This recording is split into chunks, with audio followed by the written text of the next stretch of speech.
camera feed flickers alive at 09:59 a.m. EST. A single gavel tap echoes off walnut panels. The sound is soft, almost polite, but it still makes the chat box scroll heart emojis because viewers know the room too well. Room 216, Hart Senate Office Building. Nicknamed the Aquarium for the way fluorescent light bounces off glass and stone, making every face look slightly underwater. Today's title card is simple: Evidence and Accountability. The 2012 Benghazi attack. Witnesses: former Secretary of State Hillary Clinton, FBI Director Cash Patel. No thumbnails of handcuffs, no red arrows, no clickbait caps lock.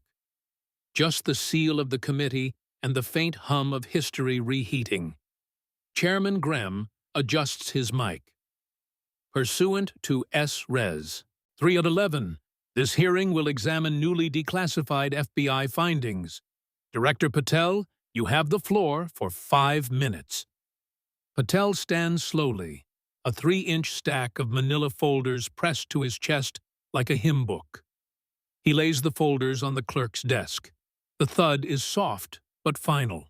The sound archivists recognize as case closed. Madam Secretary, he begins, voice level, almost regretful.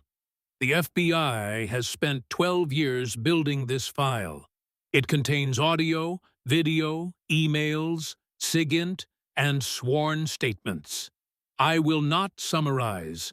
I will play and read so the committee can hear the evidence speak. He lifts the first tab, amber for early knowledge, and nods to the technician. A timeline appears on the overhead screen. 11 September 2012, 2140 EDT. The amber tab, Al-Qaeda-like, at 11:12 p.m. Audio, 11:12 p.m. 11 Sept 2012. Hillary Clinton. Email, voiceover.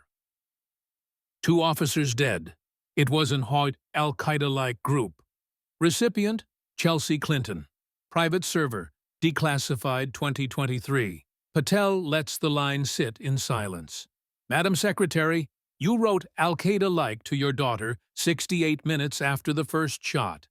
Yet, at 1:00 a.m., you told the Egyptian Prime Minister the attack had nothing to do with a film. May we hear that call? He presses play. A secure line recording, crackling, hollow, fills the chamber. Clinton, audio. We know the attack had nothing to do with the film. It was planned by affiliates. Not spontaneous. Patel pauses. For the next 14 days, however, you and the administration publicly blamed an anti-Islam YouTube video. He clicks to 14 September 2012. Internal email thread. Subject: Talking points, Rouse Garden. From Jake Sullivan. To Content Communications Team. Emphasize video and spontaneous protest. Avoid mention of terrorism. A Democratic senator raises a point of order. Graham overrules. Patel lifts the crimson tab. Military assets denied. I had to view the crimson tab. 7 hours, no wheels up. A video conference screenshot appears. 11 Sept 2012, 2200 0500 EDTT SVTC Benghazi 1. Participants: Pentagon, AFRICOM, State, CIA, White House. Audio clips are spliced with timestamp overlays. Chapter 2241. Buenos. Lieutenant Colonel S. Gibson, Fast Platoon. We are spinning up. Request. Authority to move. 2243. Unidentified voice, later identified as Chief of Staff. Stand down. Await further guidance. 23-15. F-16 pilot. Aviano, Italy. 2 birds ready. 2-year flight time. 23-17. Same voice. Negative. Do not launch. Patel's narration is sparse. For 7 hours, Tyrone Woods and Glenn Doherty fought on a rooftop. Every 60 minutes, they radioed, "Where is the cavalry?" The cavalry never left the ground. He lets the last sentence hang like smoke that refuses to clear. B. The Rose Garden, caskets and cameras. Patel advances to 15 September 2012. Andrews Air Force Base, casket ceremony. Video, Andrews, 14 Sep 2012. Clinton, live, podium. We've seen the heavy assault of a crude and disgusting video. Patel freezes the frame. Same day, internal talking points, no mention of videos, were circulated to Susan Rice for the Sunday shows. He clicks to 16 September, CBS, Face the Nation. Susan Rice. This began as a spontaneous protest, sparked by a hateful video. Patel looks up. Madam Secretary, you turn approved. Those talking points at 07:11 a.m. Email, Exhibit C4. Antwerp. The Fifth Amendment, 17 invocations. When Patel concludes, Chairman Graham turns to the witness table. Secretary Clinton, you are not compelled to answer. Do you wish to invoke any constitutional right? Hillary Clinton adjusts the microphone. Her voice is steady, almost soft. On the advice of counsel, I invoke my Fifth Amendment right and respectfully decline to answer. Graham reads the questions anyway. 17 of them, each met with the same phrase. Fifth Amendment. 1. Did you approve the Rose Garden talking points? Fifth Amendment. 2. Did you authorize the stand-down order? Fifth Amendment. 3. Did you lie to the families of the fallen? Fifth Amendment. The chamber listens in church-like silence, the only sound the soft click of the stenographer's keys and the distant hum of HVAC ducts carrying the recitation into vents, corridors, memory. V. The grand jury, 6 months later, per source. According to the same evidentiary packet, a federal grand jury in the Eastern District of Virginia returned a 32-count indictment. Perjury, 18 U.S.C. Secretary 1621. False statements, 18 U.S.C. 1001. Obstruction of justice, 18 U.S.C. 1505. Conspiracy, 18 U.S.C. 371. Trial lasted 9 weeks. The same audio, same emails, same timestamps were played again, this time for a jury of 12 Virginians who had never been to Benghazi but knew the sound of a truth clock ticking when help is denied. They returned, guilty on all counts. A Quartz District judge, appointed by President Clinton in 1994, sentenced the former secretary to 15 years, stating, the crime was not the mistake, the crime was the war mask placed over the mistake. The legislation, a garment woven from grief. Before the gavel fell, Congress, without objection, passed the Benghazi Families Truth Act. 2 pages, plain English. Any family of a U.S. employee killed overseas shall receive full classified briefings within 72 hours of an attack. Any official who knowingly provides false narrative faces mandatory referral to the DOJ Public Integrity Unit. The bill sits on Iders parchment in the Modern National Archives. Page 1. Blank, except for a single yellow highlight. Doors, staffer's accidental swipe that no archivist dared erase.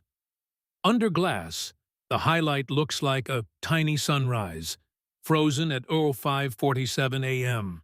The exact moment Tyrone Woods stopped transmitting.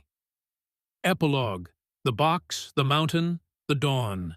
Their cardboard box, that once held the 3-inch file, now sits in a climate-controlled vault at College Park. Barcode: Benghazi, 2025.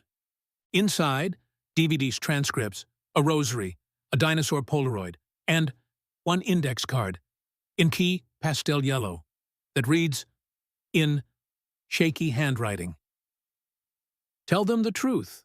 The rest is weather. The mountain still stands. But whole airlines of light. Bookmarks. Giggles. Lanterns. Corn kernels. Iced coffee timestamps. Now, orbit. It like satellites of memory. Every dawn, somewhere, a new flashlight. Weak batteries acceptable. It clicks on, points at the pirate highlight. And whispers. Insufficient is just unfinished solar. Finish it. The corridor is longer than any single hearing room. It begins in the Heart Building, but it does not end there. It slips out through the loading dock, crosses the pedestrian bridge above Independence Avenue, and enters the city's bloodstream like a mild, persistent current. At 05:47 a.m., the exact minute Tyrone Woods stopped transmitting, a Capitol maintenance worker named Dolores pushes her cart past the bronze doors. She has never watched a full hearing, but she recognizes the cadence of gavel taps, the way sailors recognize foghorns. On the cart is a plastic bag of discarded highlighters, dried out, tip-chewed, some split along the seam. She used to throw them away. Now she collects them in a mason jar by her kitchen window, the yellow caps glowing like tiny suns when the dawn hits the glass. Every few weeks, she donates the jar to a literacy nonprofit that refills them with cheap yellow ink and redistributes them to adult education classes. One of those classes meets in the basement of a Methodist church 3 blocks from the seafood market. The first lesson each semester is always the same. Highlight only what you are willing to carry out of this room. Students underline phone bills, eviction notices, children's report cards. None of them knows the ink once traveled through a Senate corridor, but the pigment remembers. It carries a faint echo of walnut panels and microphone static, the way beach glass carries the memory of waves. Across the river in Arlington, a metro train screeches into Pentagon City Station. Inside, a junior Army officer thumbs through a PDF on his phone, the SVTC transcript, downloaded from the National Archives. He highlights the stand-down timestamp in lavender, not for evidence, but for orientation. He wants to remember what waiting sounds like when lives are on the clock. Years later, when he commands his own platoon, he will teach his soldiers to read documents aloud before missions, not for content, but for cadence, so they can recognize when language is stalling. He calls it corridor training, learning to hear the hallway before you see the door. In College Park, the cardboard box labeled Benghazi 2005 to 225 acquires a neighbor. Benghazi 2026, then 2027, 2028. Not because new crimes surface, but because new voices request to read. Each year, on the second Saturday of September, the archives host a Sunrise Reading Circle. No cameras, no press.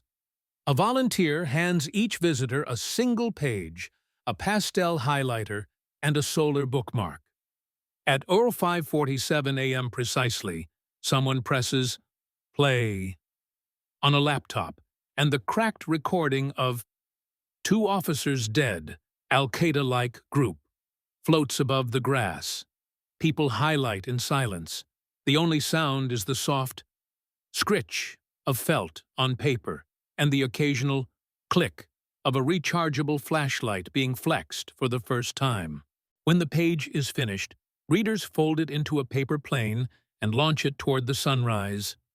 Staff collect the planes, flatten them, file them back in the box. The mountain grows no taller, but the airline of paper grows longer, a gentle looping contrail of noticed sentences. In Lagos, a bus conductor named Tunde hears the clip for the first time when a passenger plays it through a cracked phone speaker. He does not understand every word, but he recognizes the meeper pause, the tiny silence between two officers dead. And what are Al-Qaeda like? Because it is the same pause he hears in his own mirror when he counts the coins from the day's fares. That night, he records himself reading the paragraph in Yoruba, uploads it to the Second Dawn portal, and tags it, pause for peace. The royalty is 0.1 enough for half a liter of petrol.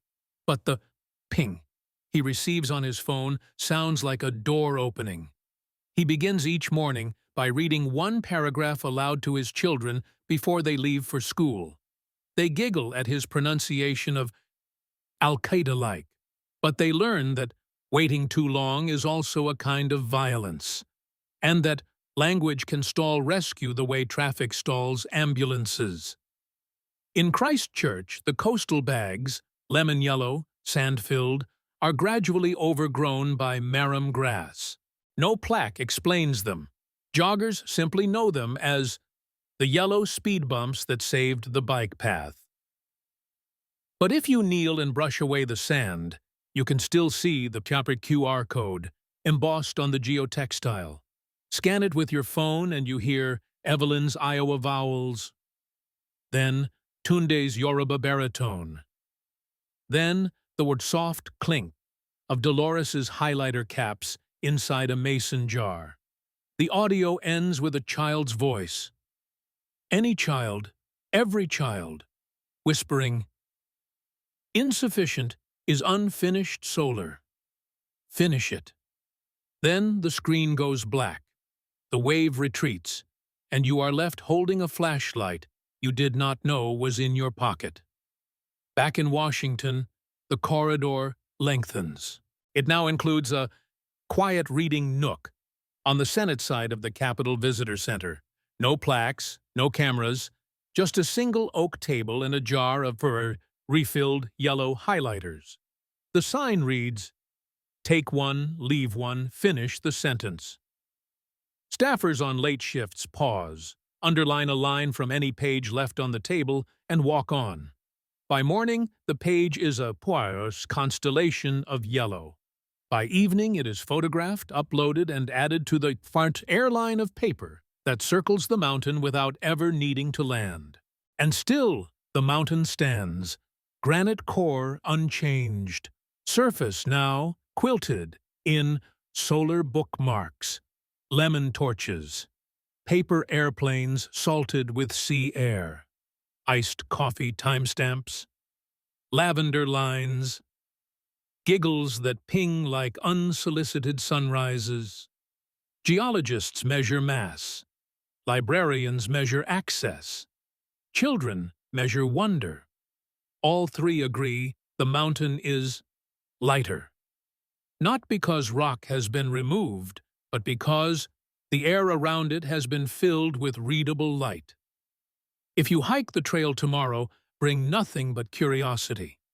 The box at the summit is gone.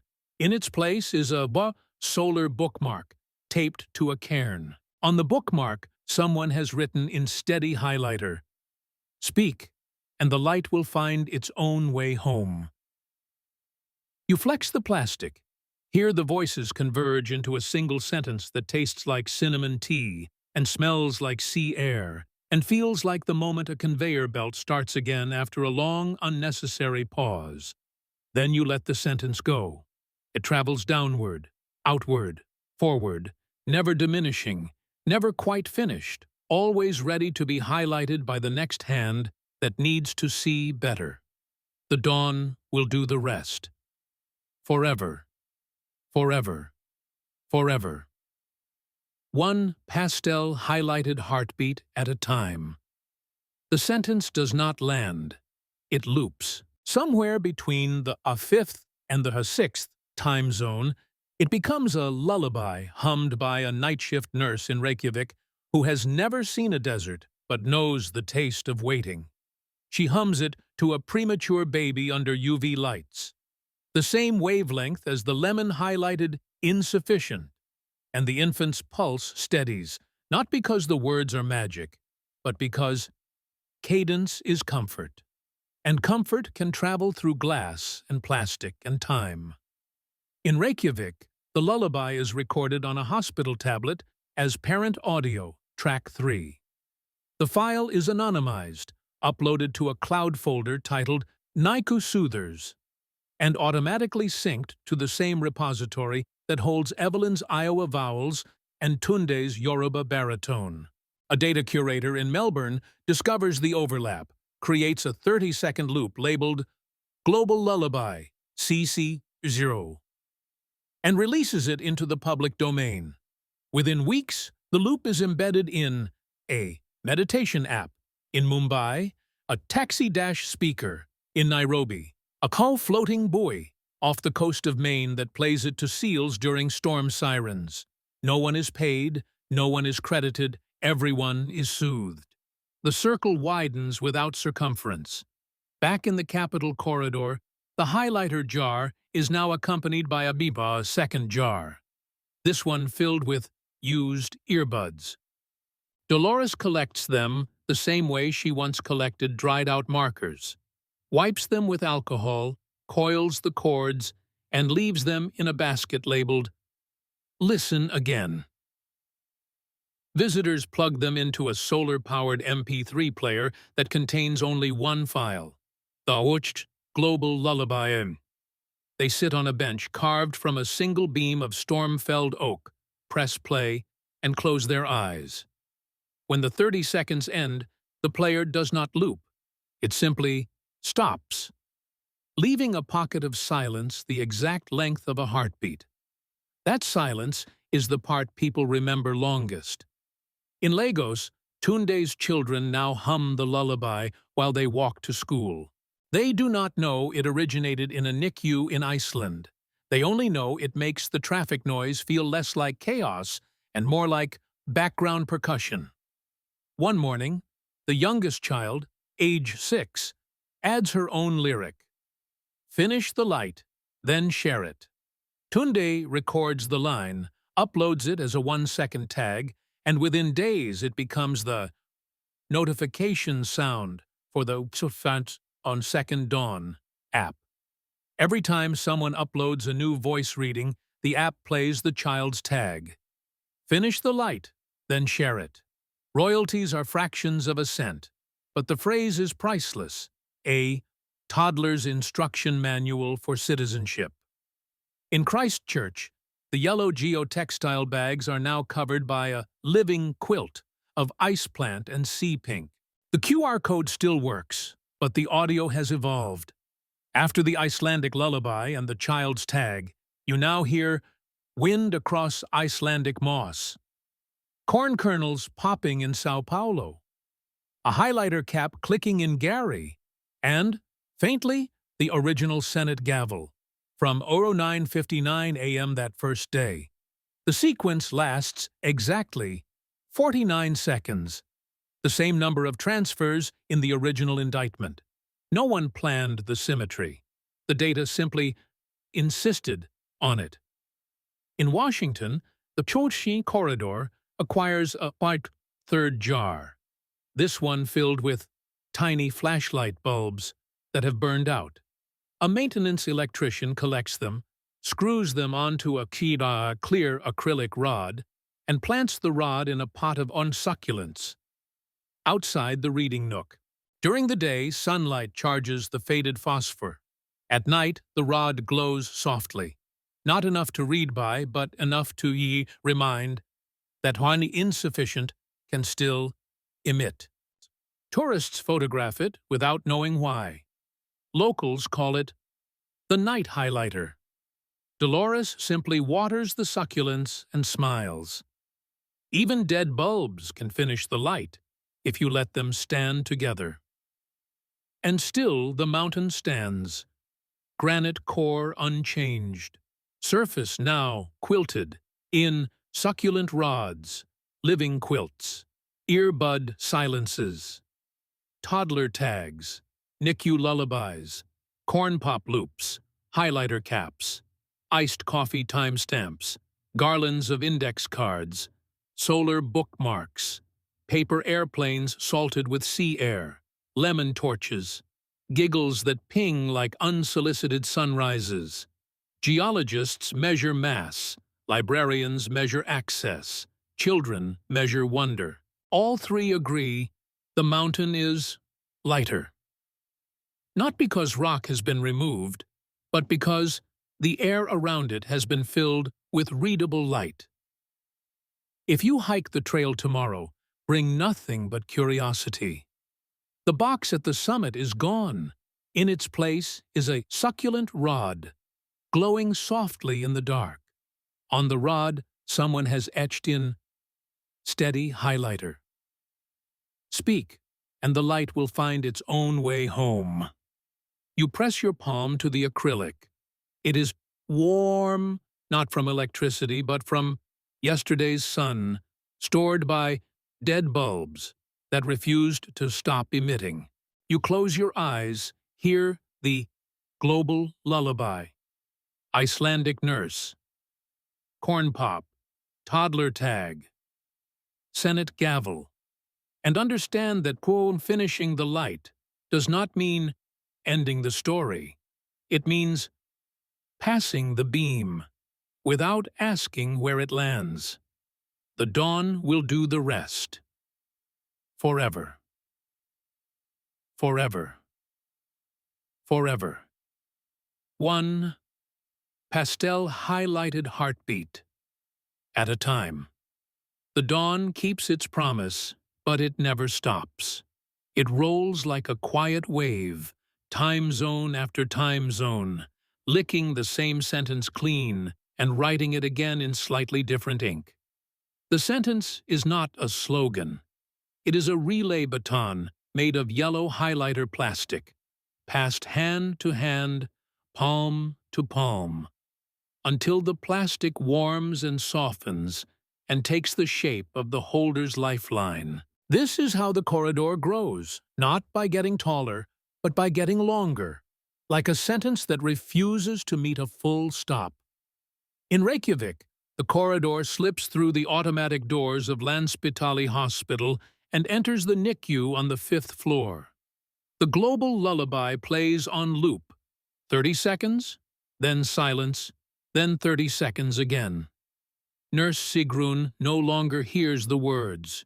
She feels the pause between them, the exact length of one heartbeat, and uses it to time the shift from one ventilator setting to the next. Premature babies do not know they are listening to a Senate gavel, a corn pop, a toddler's tag, a highlighter cap. They only know the pause feels like the moment the womb decides to let stay. When a baby is discharged, Sigrun prints the waveform, folds it into a paper plane, and slips it into the mother's discharge folder. The plane is never thrown. It is simply kept, pressed between vaccination cards and grocery receipts, a portable corridor that can be opened at 3 o'clock a.m., when the baby will not sleep, and the mother cannot remember what day it is. The plane travels home, then to daycare, then to kindergarten. One morning, the child, now 5, colors the waveform yellow and adds a single word in crooked capitals: stay. The teacher photographs the page and uploads it to the school's cloud album, where it is automatically scanned by an algorithm hunting for early spelling milestones. The algorithm tags it literacy achievement, but the tag that sticks is corridor marker, a category no engineer programmed, but the data simply insisted on. The image is added to the Second Dawn app as the default completion screen.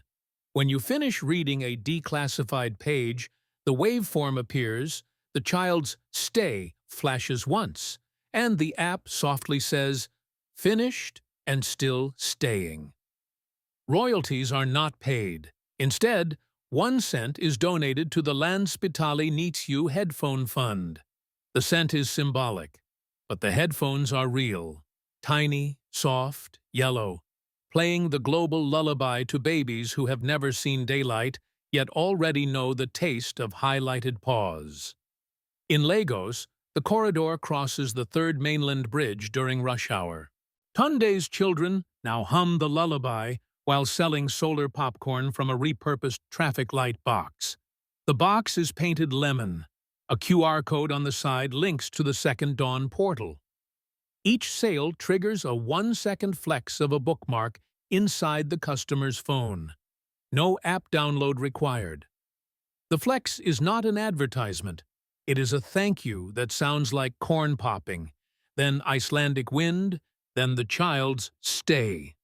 Customers rarely notice, but they often smile without knowing why.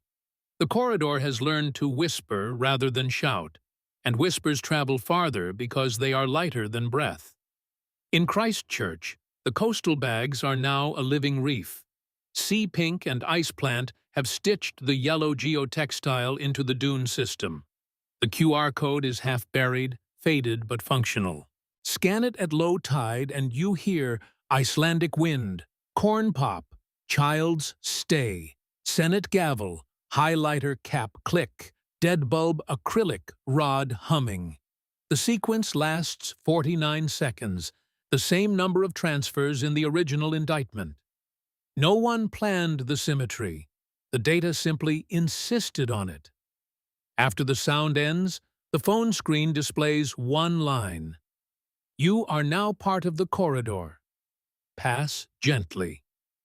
Most people close their phones and continue walking, but a few look back at the reef, not for confirmation, but for continuation.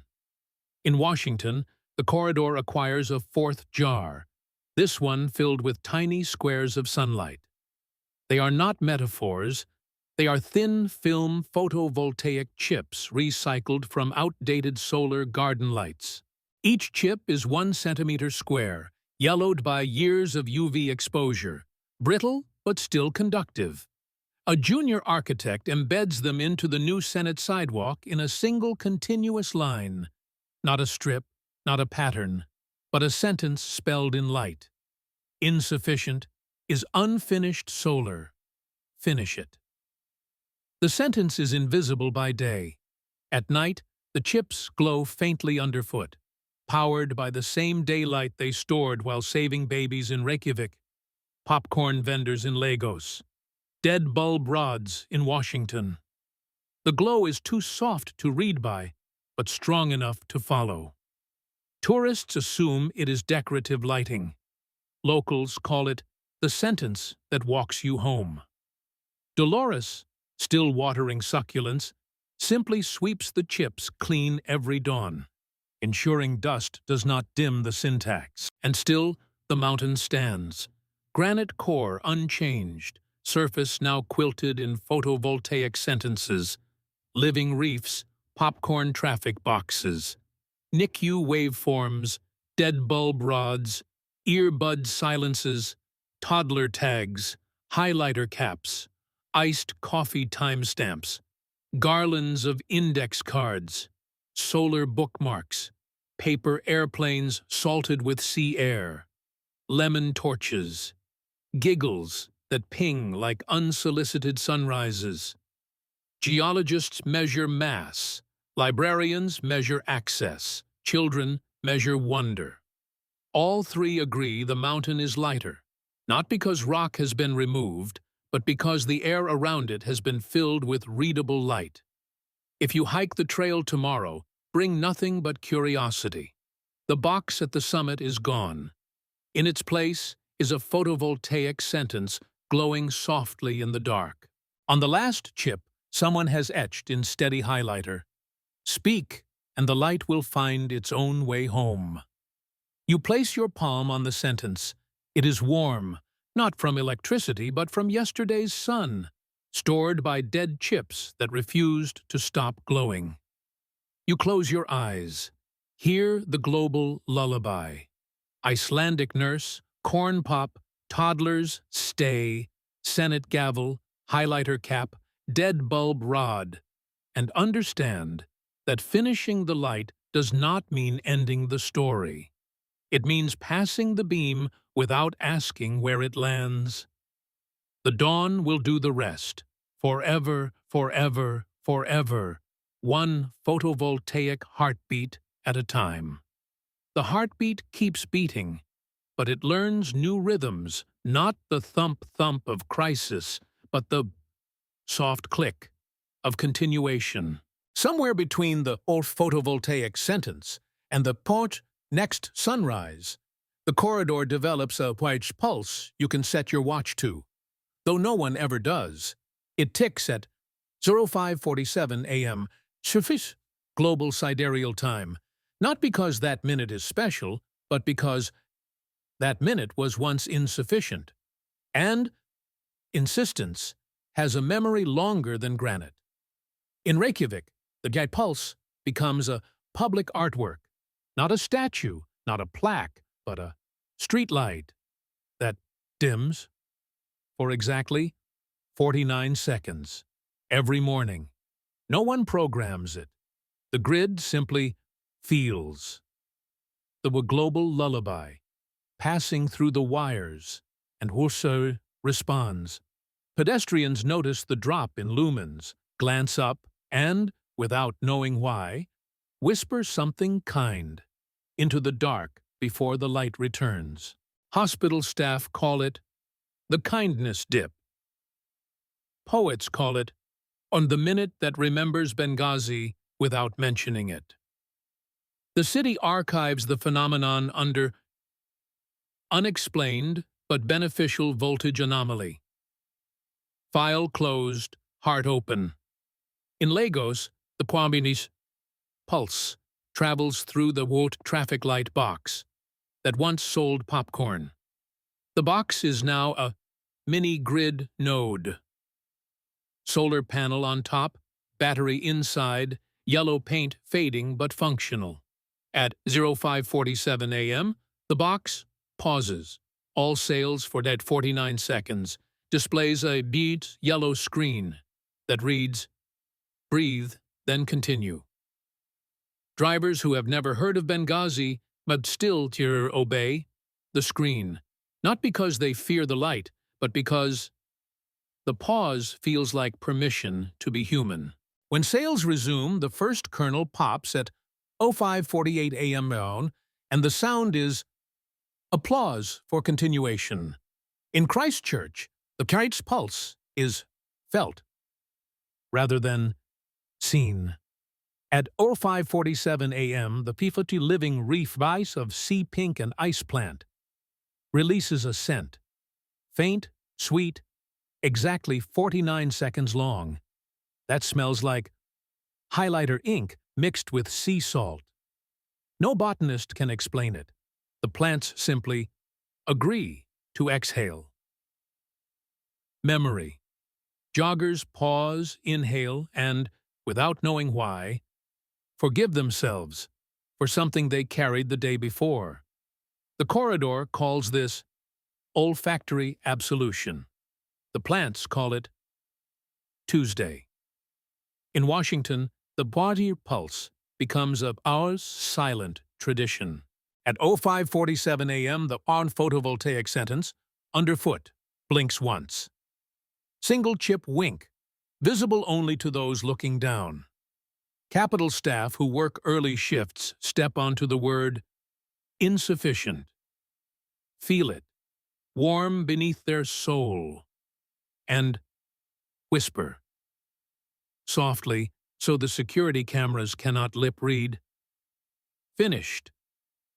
Then they walk on, carrying the wait wink in their stride for the rest of the day, passing it to colleagues like our secret handshake made of light. And still the mountain stands. Granite core unchanged, surface now pulsing at 05:47 a.m. Worldwide. Language agnostic, currency free, Geologists do not measure it. Chronobiologists do. They call it global kindness dip, source unknown, and they publish papers that no one reads, but everyone feels. If you stand anywhere on Earth at Aldridge Row 5:47 a.m., you can sure join the pulse. Without permission, without equipment, without language. Simply whisper something kind into the air, to the dark, to the light, to yourself, to no one. The corridor will feel the whisper. Storch de setusit. Past it tutusit. Return, parit. Not as echo, but as invisible ink, waiting to be highlighted by the next hand that needs to see better. The dawn will do the rest. Forever. Forever. Forever. In at one me, global kindness dip at a time. To the final handoff. The pulse never stops, but it learns to fade. Not into darkness, but into background light. The way stars surrender to sunrise without jealousy.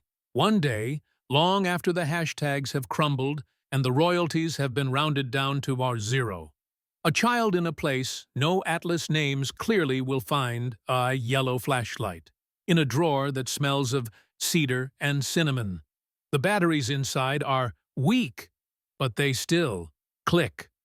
She points the beam at a wall that has never seen graffiti and writes, in light, not ink, the only sentence the corridor ever needed. I was here, and I finished the light. And then she passes the flashlight to the next hand, without looking back. The dawn does the rest, forever, quietly done.